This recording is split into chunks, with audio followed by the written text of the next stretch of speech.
is for youth hitters or players who are just starting out. So the key here, keep it simple. Don't use a lot of words, don't use hard words. Explain it to where a 5-year-old could understand how to swing a bat. And that's actually how I'm going to explain it on this video today, and I'm going to keep it very short. So there's 4 parts in the swing. You've got the load. After the load, you're going to contact. After contact is extension. After extension is follow through. So let's talk about the load. It's kind of like our wind up. What we want to do on our load, 2 things happen. 1, our hands go back and we step and get our foot down. So that's 2. Think like I'm ripping your insides apart. Your hands are going back and your front foot's going forward, so they're separating from each other. You want to feel super strong to where if I were to come push you in this load, you're not moving. So to me, that means you're very strong. Your weight, a majority of your weight's on your back leg, so like 70%, and then you've got about 30% on your front leg. We don't want to be over, we don't want to be too far back. Again, if I come push you, you shouldn't move. After our load, once our heel is down, the next body part that should go, our hips start to turn, and then my hands follow a split second later, and it's hands, hands, hands, hands, hands, barrel. So this is me at contact when I actually have the ball hit my bat. My hands are a tiny bit higher than my barrel. I don't want my barrel higher than my hands because I'm going to be hitting straight down on the ball, and I want to hit line drives.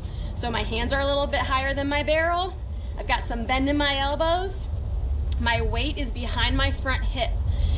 I always say you want to keep your chest behind your belly button at contact. So if my chest is behind my belly button at contact, I'm hitting line drives. If my chest is a little bit over my belly button, I'm going to be losing power and hitting straight down on that ball. So hands higher than barrel, chest behind belly button, I'm behind my front hip.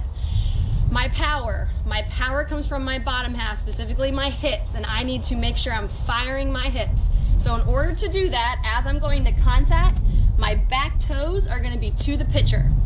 If you're the type of hitter that swings and you're all upper body and your toes are facing the dugout, to me that means you didn't use your hips and you've lost your power. So you want to make sure at contact your back toes are to that pitcher. After contact, you're going to make sure your hands stay all the way, the barrel's going all the way back to the pitcher. So you've got a tunnel from home to pitcher, and you want to keep your barrel through that tunnel as long as you can. So after contact is extension all the way through. Now, the biggest thing when you are hitting is your head, and this is probably the most common thing that I see with hitters regardless of age, but especially with younger girls, is our head. It's moving too much. I joke around with my girls, you don't want to be a bobblehead when you're swinging. You want to keep your head very still. So think like as you're hitting, I'm holding your head as tight as I can, and it's going to stay very still from load, contact, extension. Think like you got an egg on your head. If you swing and the egg's flying out of here, that means your head's moving too much.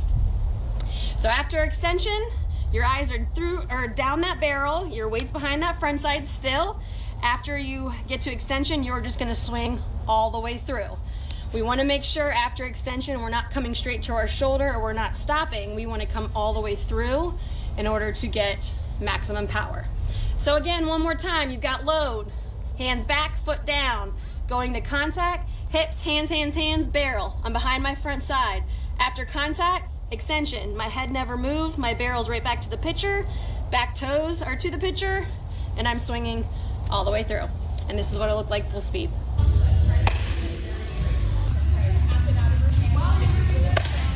So if you're working with some young girls or girls who are just starting out, a good drill that you can do is tell them to get in their load. So you make sure that their hands are back, their heel is down.